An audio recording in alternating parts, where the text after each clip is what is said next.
Oh, hi. Hello family members and welcome back to my channel. It's me Agukat once again, and first of all, don't forget to subscribe my channel and like, comment, share, and please don't skip my video, only watch till the end. So guys, first of all, wishing you a very happy Sunday. जय हिंद दोस्तों, स्वागत कर रही है आपके अपना channel लक्ष्य academy official. आज हम बात करने वाले हैं क्लास 10th के गोधुली भाग तो दूसरा है गद्य खंड का। हम वो बात करेंगे पार्ट 3 ऑब्जेक्टिव क्वेश्चन। वीवीआई जान लीजिए, और आज मैं रिकॉर्ड तौर बात कर रहा हूं। आज भी जान लीजिए, क्वेश्चन आपका बस 18 से 20 मिनटों में खत्म हो जाएगी। प्यारे बच्चों, हम बढ़ते हैं क्वेश्चन की ओर। देखिए, आइए। अच्छा, भारत को कैसे स्वप्नदर्शियों की आवश्यकता है? कैसे स्वप्नदर्शियों की आवश्यकता? क्या इसका उत्तर होगा बाबू? इसका होगा B number, sir William Jones. ये हमारा बी क्या होगा? सही हो जाएगा कि सर विलियम जोन्स जिसे आवश्यकता है। बी क्या होगा? सही। चलिए बात करते आगे। अब क्या, संस्कृत भाषा के साहित्य का विस्तार लगभग कितने लंबे काल तक है? कितना होगा बाबू? ये हमारा होगा 3000। कितना होगा? 3000। ये मेरा सी क्या हो जाएगा? सही होगा कि 3000 वर्ष का इसका लगभग विस्तार माना गया है। आइए बच्चों आगे बढ़ते हैं। अब देखिए, बात है 3। वारेन हेस्टिंग्स था भारत का गवर्नर जनरल। ये हमारा क्या होगा? बी नंबर मेरा यहाँ पर उत्तर सही हो जाएगा। वारेन हेस्टिंग्स भारत का गवर्नर जनरल था। चलिए आगे बात करते हैं। अब आते हैं 4 नंबर। मैक्स मुलर ने मानव सभ्यता का मूल स्रोत किसे माना है? क्या होगा इसका उत्तर बाबू?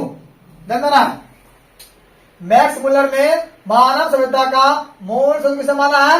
माना है वैदिक तत्व विज्ञान को। सी नंबर मेरा उत्तर क्या है? सही है। ध्यान से इसको पढ़िएगा, वीवीआई क्वेश्चन लगा लीजिए। चलिए अब बात करते हैं आपके मोए पर। मैक्स मुलर के पिता क्या नाम था? मैक्स मुलर के पिता का नाम था विल्हेल्म मुलर। प्यारे बच्चों, यहाँ मेरा ए नंबर उत्तर क्या सही हो जाएगा। समझ गए ये?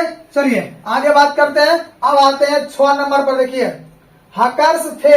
हकर्स क्या क्वेश्चन है? हकर्स थे, वो क्या था? एक वनस्पति वैज्ञानिक। यहाँ पर मेरा ए नंबर उत्तर क्या सही हो गया है। देखिए बस जान लीजिए, कम समय बचा है बाबू। प्रिय बच्चों, यहाँ वहां ध्यान न देकर सीधे अपने पढ़ाई पर करना है फोकस। आइए हम बात करते हैं 7 नंबर। मैक्स मुलर की मृत्यु कब हुआ था? मैक्स मुलर की मृत्यु ध्यान देना। देखिए, मैक्स मुलर की मृत्यु हुआ था 28 अक्टूबर 1900 ईस्वी। मतलब डी नंबर मेरा उत्तर क्या सही है। मैक्स मुलर की मृत्यु कब हुआ? 28 अक्टूबर 1900 ईस्वी को हुआ था। चलिए बच्चों आगे बात करते हैं। 8 नंबर। दारिश क्या है? देखिए, दारिश जान लीजिए कि सोने का प्राचीन कालीन सिक्का है। मतलब बी नंबर मेरा उत्तर क्या है यहाँ पर सही हो जाएगा कि दारिश क्या है? सोने का प्राचीन कालीन एक सिक्का है। चलिए हम बात करते हैं 9 नंबर बात करते हैं। देखिए, अब देखिए हमने जान लिया कि पूरे आपका 3 पार्ट मैंने खत्म कर दिया है। अब हम बात करेंगे आपके चौथे पार्ट, नाखून क्यों बढ़ते हैं, हजारी प्रसाद द्विवेदी। प्यारे बच्चों, हम यहाँ बात करने वाले हैं। चलिए अब बात करते हैं। आइए। अच्छा, द्विवेदी जी से किसने पूछा कि नाखून क्यों बढ़ते हैं? बड़ा अच्छा सवाल है। किसने? तो उनकी खुद पुत्री थी, मतलब उनकी लड़की ने। माने बी नंबर मेरा उत्तर क्या होगा यहाँ पर सही होगा कि द्विवेदी जी से किसने पूछा?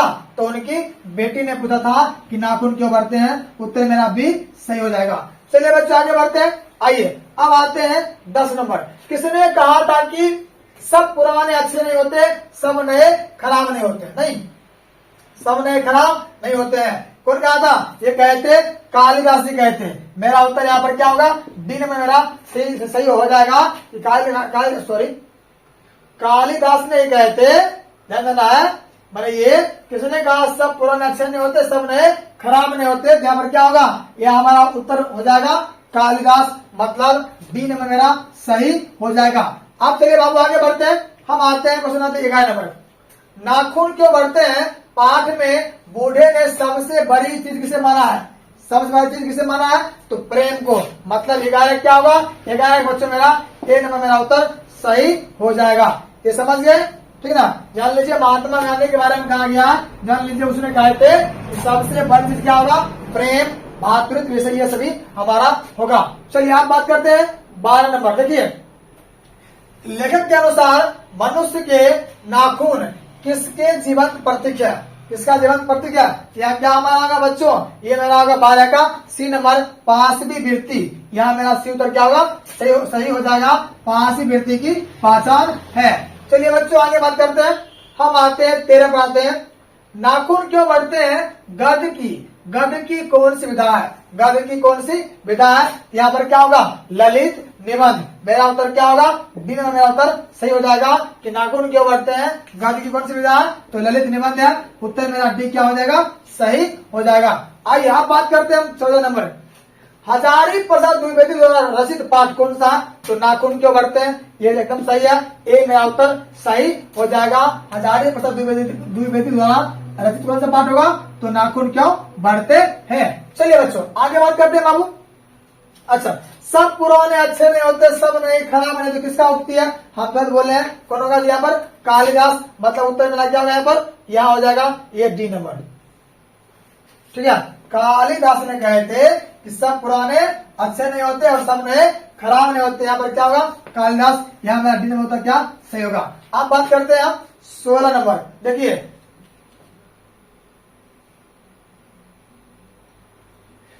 पुराने का मोह सब वांछनीय ही नहीं होता। पुराने का मोह सब वांछनीय ही नहीं होता। किस लेखक की पंक्ति है? तो प्यारे बच्चों यहाँ हमारा क्या होगा? हजारी प्रसाद द्विवेदी। मतलब सी मेरा उत्तर क्या हो जाएगा? सही यहाँ पर हो जाएगा। उत्तर मेरा सी सही हो गया है। चलिए अब बात करते हैं आगे। हजारी प्रसाद द्विवेदी का जन्म कब हुआ? जन्म कब हुआ? तो आसान है। ए नंबर 1907। ए मेरा क्या उत्तर होगा? सही हो जाएगा। 1907 में इनका जन्म हुआ था। चलिए बच्चों अब बात करते हैं 18 नंबर। सहजात वृत्तियां किसे कहते हैं? तो अनजान स्मृतियों को सहजात वृत्तियां कहा गया है। मतलब मेरा उत्तर बी क्या होगा? सही हो जाएगा। समझ गए ना?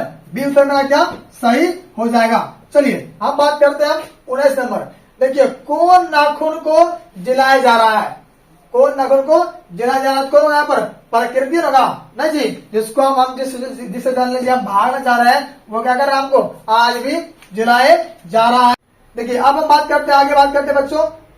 आइए आप देखते हैं 20 नंबर क्वेश्चन क्या। देखिए 20 नंबर क्वेश्चन है कि आनंद दास का पोथा साहित्य की किस विधा की रचना होगा? तो क्या होगा? आनंद दास का पोथा। प्यारे बच्चों यहाँ मेरा न कहानी न निबंध न उपन्यास, क्या यहाँ पर? यहाँ मेरा क्या हो जाएगा? उपन्यास। मेरा बी ने उत्तर क्या सही हो जाएगा। ठीक है ना? समझ गए? बी उत्तर मेरा क्या होगा? सही होगा। चलिए अब बात करते हैं हम 21 नंबर। महाभारत क्या है? जान लीजिए महाभारत क्या है? तो प्यारे बच्चों महाभारत मेरा क्या है? एक पुराण है। क्या है? पुराण। डी मेरा उत्तर यहाँ पर सही हो जाएगा। महाभारत क्या है? पुराण है। चलिए बच्चों आगे बढ़ते हैं। अब आइए हम आते हैं 22। कौन मनुष्य का आदर नहीं बन सकती? कौन होगा? बंदरिया। क्या होगा? बंदरिया। जान लीजिए मनुष्य का आदर्श कभी नहीं बन सकता है। ये बात सत्य है। चलिए अब बात करते हैं 23। देखिए शिक्षक का अर्थ क्या होता है? हम आपको बताए थे आर्य तक मैंने अलता, शिक्षक मैंने क्या होता है? मोह। यहाँ उत्तर क्या होगा मेरा प्यारे बच्चों? डी मेरा साबुन नहीं होगा, वहां पर भी नहीं होगा, घर पर भी नहीं होगा। क्या हो जाएगा? मोम। मतलब यहाँ पर शिक्षक का अर्थ क्या होगा? मोम। मतलब डी नंबर मेरा सही हो जाएगा। चलो यहाँ बात करते हैं 24। नाखून क्यों बढ़ते हैं? यहाँ पर क्या होगा? नाखन नहीं नाखून। नाखून क्यों बढ़ते हैं? निबंध में निबंधकार कौन सा दृष्टिकोण होता है प्रकट? तो कौन होता है जी? नाखून क्यों बढ़ते? निबंध में निबंधकार क्या कौन सा दृष्टिकोण होता है प्रकट? यह क्या होगा बच्चों? यह हमारा उत्तर होगा 24 का डी मानववादी। डी मेरा उत्तर क्या यहाँ पर हो जाएगा? सही हो जाएगा। डी मेरा क्या उत्तर होगा? सही होगा। चलिए बात करते हैं 24। आचार्य हजारी प्रसाद द्विवेदी ने साहित्य की किस विधा में लेखन नहीं किया है? आचार्य हजारी प्रसाद द्विवेदी ने साहित्य की किस विधा में लेखन नहीं क्या है। तो प्यारे बच्चों यहाँ मेरा क्या हो जाएगा, उत्तर मेरा यहाँ पर होगा सी नंबर। यहाँ क्या होगा, कहानी का उल्लेख उन्होंने नहीं किया है, यहाँ सी मेरा ध्यान लीजिए। एक क्वेश्चन आपको फंसाएगा बार बार, ध्यान पढ़ लीजिए कि साहित्य की किस विधा में लेखन नहीं किया गया है। यहाँ पर क्या उत्तर होगा, सी मेरा कहानी हो जाएगा। चलिए बच्चों आगे बढ़ते हैं। आइए अब आते हैं 26। हिंदी साहित्य का आदिकाल के रचनाकार कौन है। हिंदी साहित्य का आदिकाल के रचनाकार कौन है। तो प्यारे बच्चों यहाँ पर मेरा उत्तर हो जाएगा 26 का बी नंबर, आचार्य हजारी प्रसाद द्विवेदी। उत्तर मेरा यहाँ पर बी नंबर सही हो जाएगा। ये समझ गए ना। चलिए अब बात करते हैं, 27 बात करते हैं। देखिए कामसूत्र भी क्वेश्चन लगा लीजिए, कामसूत्र किसकी रचना है। यहाँ पर मेरा क्या होगा, एकदम सी, बतस्यान रचना क्या होगा, कामसूत्र। उत्तर मेरा यहाँ पर सी हो जाएगा। चलिए बात करते हैं 28। प्यारे बच्चों देखिए क्या, नाखून क्यों बढ़ते निबंधकार कौन होगा। तो निबंधकार आसान है, आचार्य हजारी प्रसाद द्विवेदी। उत्तर यहाँ पर क्या हो जाएगा, मेरा डी नंबर सही हो जाएगा। चलिए अब बात करते हैं 29 29। नख किसका प्रतीक है। ध्यान में देखिए, नख माने नाखून। यहाँ क्या होगा हमारा बच्चों, यहाँ मेरा उत्तर होगा बी नंबर, नख जो है पशुता का। बी मेरा उत्तर सही हो जाएगा। नख किसका प्रतीक है, नख जान लीजिए पशुता का प्रतीक है। चलिए अब बात करते हैं 13। पृथ्वीराज रासो है ना, किनका संपादन है। तो आसान है, समझो ना जी। ये क्या होगा, हजारी प्रसाद द्विवेदी, नंदन पंत, नरेंद्र बेजो शर्मा। यहाँ उत्तर मेरा होगा ए नंबर, पृथ्वीराज रासो एक संपादन किए थे। यहाँ क्या होगा, हजारी प्रसाद द्विवेदी। चलिए बच्चों आगे बात करते हैं।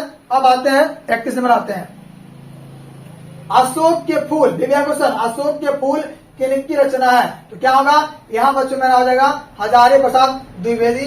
उत्तर मेरा सी नंबर सही हो जाएगा। अशोक के फूल क्यों लिखे हैं, हजारी प्रसाद द्विवेदी जी लिखे हैं। चलिए अब बात हम करते हैं आगे, किस देश के लोग बड़े बड़े नख करते थे पसंद। कौन देश के लोग करते बड़ा नाखून। यहाँ क्या होगा उत्तर, गौर देश के लोग। ये उत्तर मेरा यहाँ पर सही होगा। ऐसे क्वेश्चन अगर आपको आता है कि किस देश के लोग छोटे छोटे नाखून करते थे पसंद, यहाँ पर क्या है बच्चों, यहाँ मेरा उत्तर होगा दक्षिण प्रदेश के लोग जो थे वहाँ छोटे छोटे नाखून को पसंद करते थे। चलिए अब बात करते हैं 33। इनमें कौन सी रचना निबंध संग्रह है।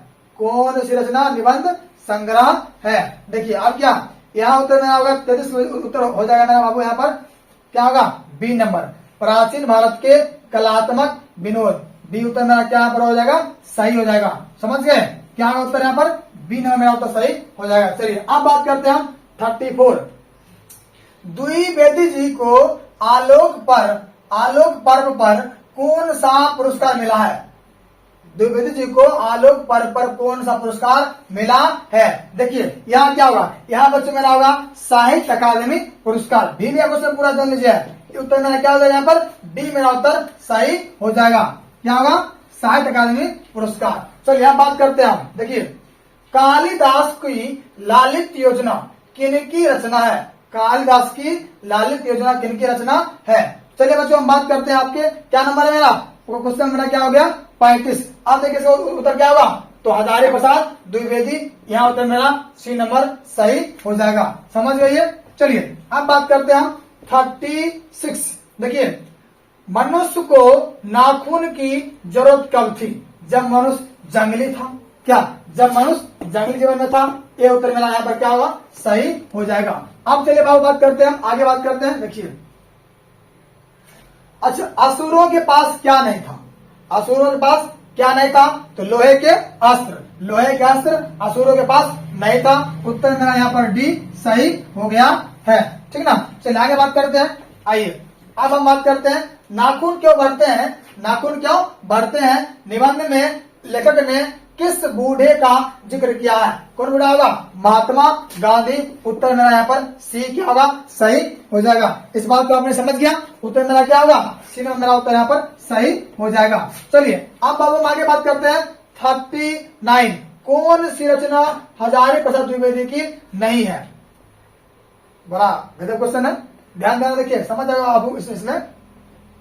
नहीं है तो यहाँ पर क्या हो जाएगा मेरा अशोक के फूल, ये तो है ही ना, है नहीं, यहाँ क्या होगा बच्चों ध्यान देना, देखिए यहाँ मेरा उत्तर हो जाएगा 39 का क्या क्या माटी की मूर्ति बाण भट्ट की आत्मकथा। प्यारे बच्चों यहाँ उत्तर मेरा मेरे ख्याल से सी नंबर क्या हो जाएगा, सही हो जाएगा सी।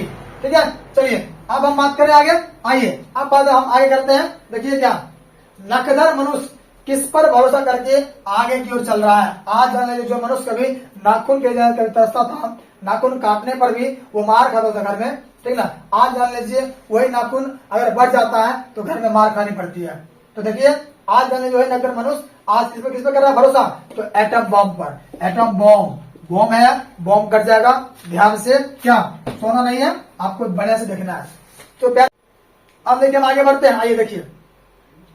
अच्छा नाखून क्यों बढ़ते हैं निबंध में, नाखून क्यों बढ़ते हैं निबंध, नई पीढ़ी में कौन कैसा भाव जगाता है, कैसा भाव जगाता है। पहले तो क्या होगा सांस्कृतिक आत्मगौरव, सांस्कृतिक आत्मगौरव, उत्तर मतलब मेरा ए सही यहाँ पर हो जाएगा। ये उत्तर मेरा क्या होगा, सही होगा कि नई पीढ़ी कैसा भाव जग रहा है, तो सांस्कृतिक आत्मगौरव। चलिए आगे बात करें, पढ़े आइए। कितने वर्ष पहले देखना भारतवासी नाखूनों को जम के संभालता था, कितने वर्ष पहले, यहाँ क्या होगा आज जान लीजिए आज से 1000 वर्षों पहले है भारतवासी नाखून को जम के संभालते थे। उत्तर मेरा यहाँ पर ए नंबर सही हो जाएगा, ठीक ना, समझ गए। सॉरी यहाँ क्या होगा उत्तर बी नंबर होगा कि 2000 साल पहले मनुष्य जो था वह नाखूनों को संभाल कर रखता था। उत्तर मेरा यहाँ पर क्या हो जाएगा, बी मेरा उत्तर सही हो गया है। चलिए अब बाबू हम आगे बात करते हैं 43 नंबर। द्विवेदी जी ने निर्लज अपराधी किसे कहा है, किसे कहा है, नाखूनों को निर्लज अपराधी कहा है। ए उत्तर मेरा यहाँ पर सही हो गया है, निर्लज अपराधी बोला गया, किसे बोला गया, तो नाखून को निर्लज अपराधी कहा गया है। चलिए अब बात करते हैं 44 हजारी प्रसाद द्विवेदी का जन्म कहाँ हुआ, तो कहाँ हुआ इनका जन्म, ध्यान देना, देखिए इनका जन्म हुआ था कहाँ, बलिया, क्या है बलिया उत्तर प्रदेश, बलिया उत्तर प्रदेश। मेरा क्या होगा यहाँ पर 4 का 44 का मेरा चिन्ह उत्तर मेरा सही हो जाएगा, समझ गए। चलिए अब बात करते हैं 40 छोड़ कर हाँ क्वेश्चन में क्या आ गया मेरा कि कौन छोटे नखों को पसंद करते थे, क्या होगा दाक्षिणात्य, मैंने ए नंबर होता क्या है, मेरा क्या उत्तर सही हो जाएगा, दाक्षिणात्य जो है यहाँ पर मेरा उत्तर सही हो जाएगा। चलिए अब हम बात करते हैं 46 देवताओं का राजा किन्हें संबोधित किया जाता है, किन्हें संबोधित किया जाता है, क्या होगा उत्तर, यहाँ पर मेरा उत्तर सी हो जाएगा, इंद्र को, क्या होगा इंद्र को कहा जाता है। उत्तर मेरा क्या होगा सी में मेरा सही हो जाएगा। चलिए अब हम बात करते हैं 47 हजारी प्रसाद द्विवेदी को, हजारी प्रसाद द्विवेदी की मृत्यु कब और कहाँ हुई, कब और कहाँ हुई, तो 1979 दिल्ली में, 1979 दिल्ली में। उत्तर मेरा यहाँ पर ए सही हो गया है, 1979 दिल्ली में, इस बात को ध्यान रखा जाए। चलिए अब बात करते हैं 48 बाबू देवेंद्र को मानवेंद्र से क्यों सहयोग लेना पड़ा, बड़ा गजब क्वेश्चन है, देवेंद्र को मानवेंद्र से क्यों सहयोग लेना पड़ा। तो प्यारे बच्चों यहाँ मेरा उत्तर क्या है, पत्थर के अस्त्र होने के कारण, लोहे के अस्त्र होने के कारण, और क्या नख अस्त्र होने के कारण, लकड़ी अस्त्र शस्त्र होने के कारण। इसका मतलब है मैंने भगवान को मनुष्य से क्यों लेना पड़ा सहयोग, क्योंकि उसके पास लोहे के शस्त्र भी थे और अस्त्र भी थे, मतलब उत्तर मेरा यहाँ पर बी क्या हो जाएगा सही हो जाएगा, समझ गए इस बात को। चलिए हम आगे बढ़ते हैं क्या, अब देखिए अब हमारा आ गया नागरी लिपि, 4 चैप्टर हमने खत्म कर दिया है तीसरे पाठ में, ठीक है, नागरी लिपि गुणाकर मूल्य। प्यारे बच्चों आगे बढ़े, देखिए बढ़ते हैं आगे। अच्छा नागरी लिपि शीर्षक पाठ साहित्य का कौन सा विधा है, तो हम सब जानते हैं क्या होगा इसका निबंध, क्या होगा बच्चों निबंध। उत्तर मेरा यहाँ पर बी नंबर मेरा उत्तर यहाँ पर सही होगा, क्या होगा इसका होगा निबंध, माने बी मेरा सही हो जाएगा। चलिए आगे बात करते हैं, आइए। अच्छा हिंदी भाषा की लिपि क्या है, हिंदी भाषा की लिपि क्या है, तो प्यारे बच्चों यहाँ उत्तर मेरा होगा देवनागरी लिपि, मतलब बी नंबर मेरा उत्तर क्या हो जाएगा सही हो जाएगा, समझ गए। ब्राह्मणी भी नहीं होगा, नक्षत्र लिपि, ना गुरुमुखी, क्या हो जाएगा देवनागरी लिपि। चलिए अब हम आगे बढ़ते हैं, आइए। बेस्ट ऑफ लक प्यारे बच्चों, आपके अपने सर हैप्पी सर 7549256787। मिलते हैं अगले वीडियो में पार्ट 4 में। वेलकम है मेरा, और हमारे तरफ से आज जान लीजिए कुछ खास नहीं, बस यूं ही चलते हैं। तो प्यारे बच्चों बेस्ट ऑफ लक।